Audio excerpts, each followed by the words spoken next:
Se você é fã de assistir séries, provavelmente se deparou com a nova queridinha da Netflix Brasil, Emergência Radioativa, protagonizada por Johnny Massaro.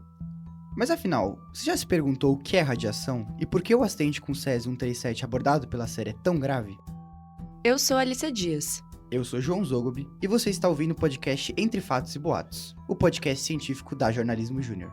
Somos repórteres do laboratório e no episódio de hoje vamos entender o que é radioatividade, sua história e funcionamento. Então cola com a gente. Entre Fatos e Boatos. Alicia, eu já ouvi falar que a radiação foi criada pelo homem. Procede? Não, João. Na verdade, isso é um mito. Estamos expostos à radiação natural diariamente, por conta dos raios do sol, do ar e até mesmo da crosta terrestre. Já me contaram também que se eu for exposto a qualquer tipo de radiação eu posso morrer quase que imediatamente. Na verdade, a radiação interage com o corpo a nível celular. Até que danos assim sejam gerados leva um tempo, e mesmo com isso, a quantidade de radiação precisa ser muito alta para causar danos imediatos. A medida utilizada para quantificarmos a radiação é chamada de millisieverts, e as consequências variam de acordo com o grau de exposição.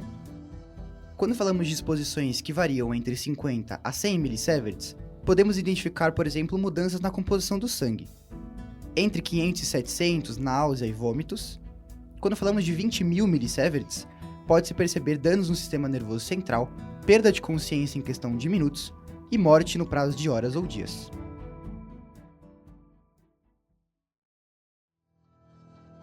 Bom, depois de desmentir esses boatos muito disseminados, é hora de entrar com os fatos, Alicia.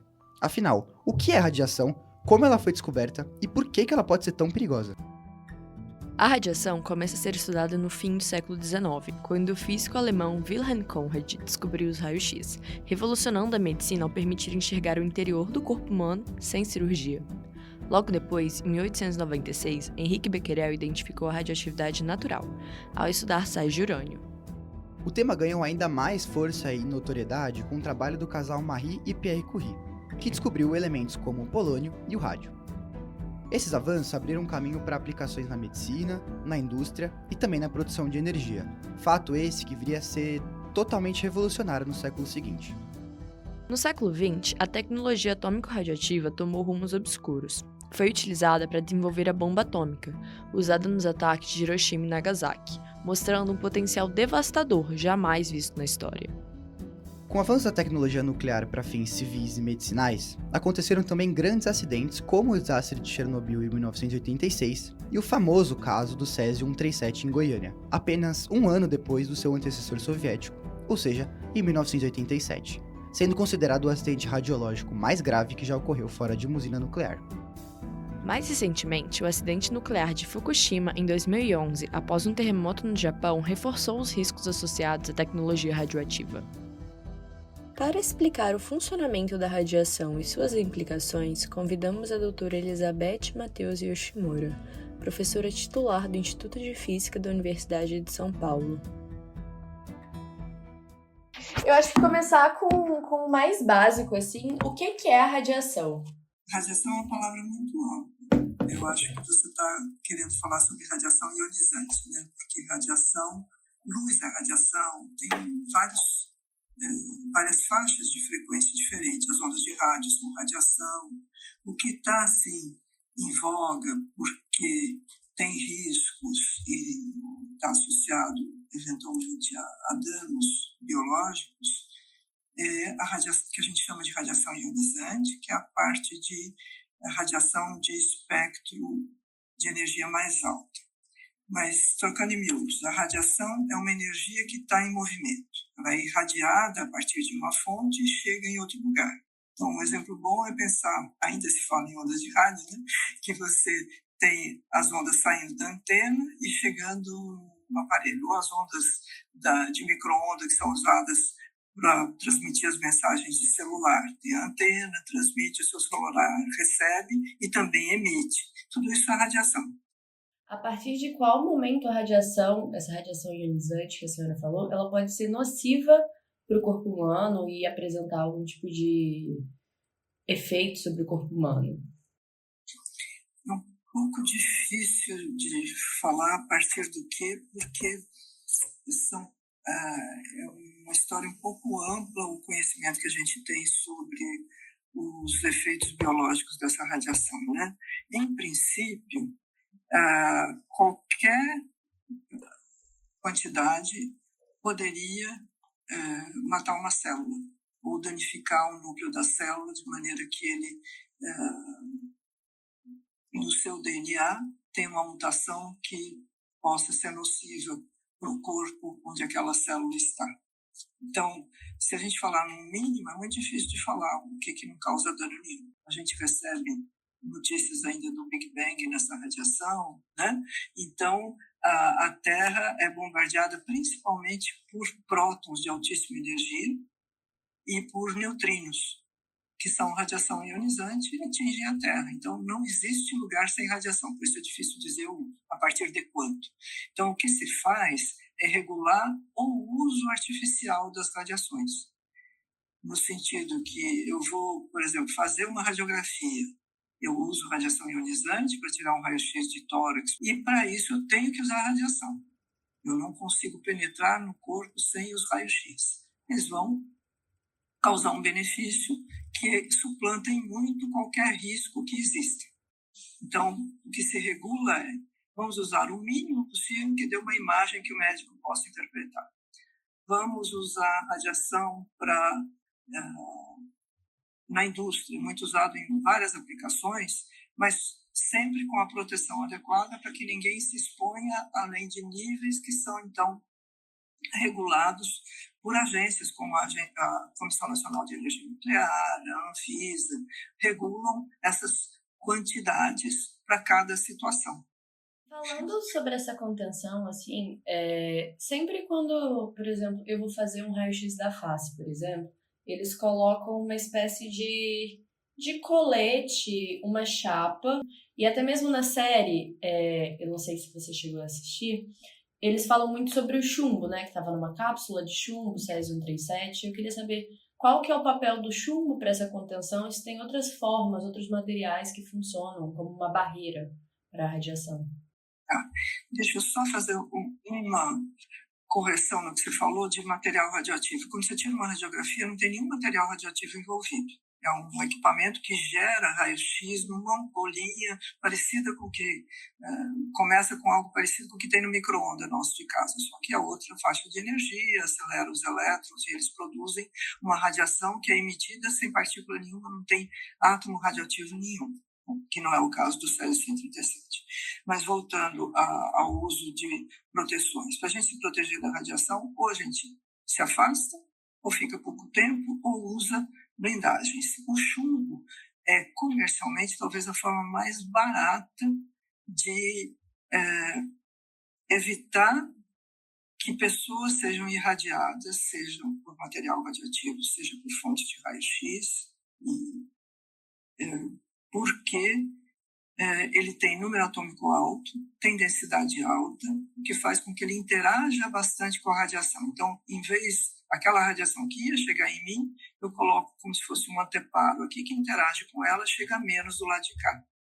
Então, o chumbo é usado porque é barato, porque é maleável, você faz ele em vários formatos, etc. Uhum.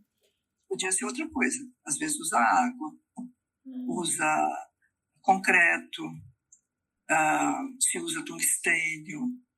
Em geral, depende um pouco o que se usa, se emprega, depende muito da energia da radiação, para ver se as energias mais baixas o chumbo é mais eficiente, para as energias mais altas quase tanto faz, então usa concreto, porque dá para fazer lugar, se tiver espaço, se não tiver espaço vai para o chumbo que fica mais fino.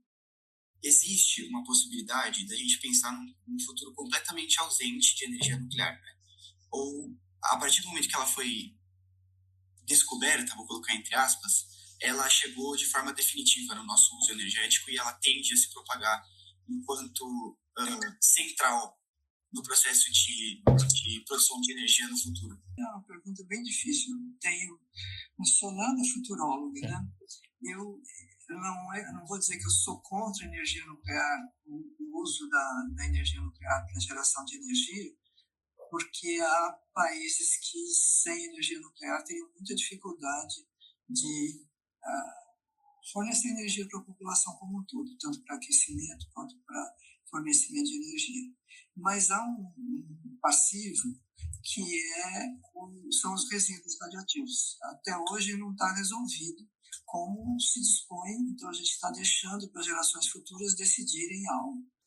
O que está sendo desenvolvido, que talvez fosse uma substituição bastante vantajosa e que cada dia, mas vai de passinhos muito devagar, é a fissão nuclear, né? Que é outra forma, em vez de você usar o núcleo se quebrando que emite energia, você junta núcleos leves e isso também dá um ganho de energia e você não tem praticamente radiação formada. Todos têm algo contra, seja ambientalmente, seja o custo, mas a energia nuclear tem esse passivo muito grande, eu acho complicado, mas não vejo um futuro sem energia nuclear, pelo menos nas próximas décadas. Hoje no Brasil, para onde vão esses resíduos? Assim, tem algum órgão que lida com isso? Ele recolhe? Como que funciona? Então, a gente precisa diferenciar algumas coisas. Uma coisa são os resíduos de usinas nucleares. O Brasil não é autossuficiente na produção do combustível nuclear, tem usinas de enriquecimento, etc., mas ela precisa de parceiros, eu acho que eu não lembro exatamente, mas acho que vai uma parte para o Canadá, enriquece, volta, enfim, o combustível não é completamente preparado aqui, o que significa que há material radioativo circulando e o resíduo final, que são os combustíveis que já não têm quantidade de urânio suficiente para continuar o ciclo nuclear, tem uma quantidade imensa de átomos radioativos de altíssima atividade e altíssima meia-vida. Então, isso é uma classe de rejeitos radioativos e que é bastante diferente do caso do Césio-137. Foi uma comoção muito grande e teve os danos inteiros porque espalhou demais, mas o Césio-137 é um dos centenas de isótopos radioativos produzidos numa varetinha daquelas de combustível nuclear. Então, ele é um daqueles que já foi separado, numa usina especial que faz o processamento desse combustível e tira ele de lá. Mas sobra aquele monte que até hoje não se sabe exatamente o que fazer. Então, no Brasil, quem regula isto é a Comissão Nacional de Energia Nuclear, que foi por muito tempo a detentora do monopólio de material nuclear, continua sendo, com aberturas atualmente para a produção de materiais com meias-vidas curtas. Mas quando a gente fala meia-vida longa e curta, significa que se eu tenho material radioativo que demora para decair, eu fico com ele sendo uma fonte radioativa muito tempo. Então, a CNEM, a Comissão Nacional de Energia Nuclear, já era na época do Césio, continua sendo o organismo nacional que cuida desses rejeitos. Quando é a usina tem que ter um manejo ali descrito, tem que se submeter a CNEM para fazer o projeto e tudo averiguado e fiscalizado agora pela Agência Nacional de Segurança Biológica. Existem vários destinos possíveis que você deve comunicar à Comissão Nacional de Energia Nuclear, que deve aceitar a sua hipótese, né? Então, existe o IPEM, que é um órgão da CNEM, recebe ou recebia esses resíduos de fontes que a gente chama seladas, são contidas, vão com blindagem, você declara quanto tem de radiação ali e vai para lá. Você pode doar essa fonte para alguém que tenha capacidade para trabalhar, ou seja, cadastrado na Comissão Nacional de Energia Nuclear como alguém que pode usar material radioativo e vai usar para outro fim.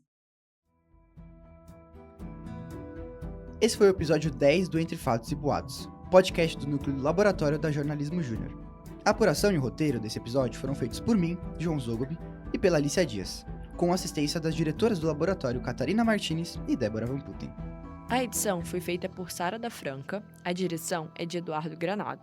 Muito obrigada por nos acompanhar em mais um episódio do Entre Fatos e Boatos. Até a próxima!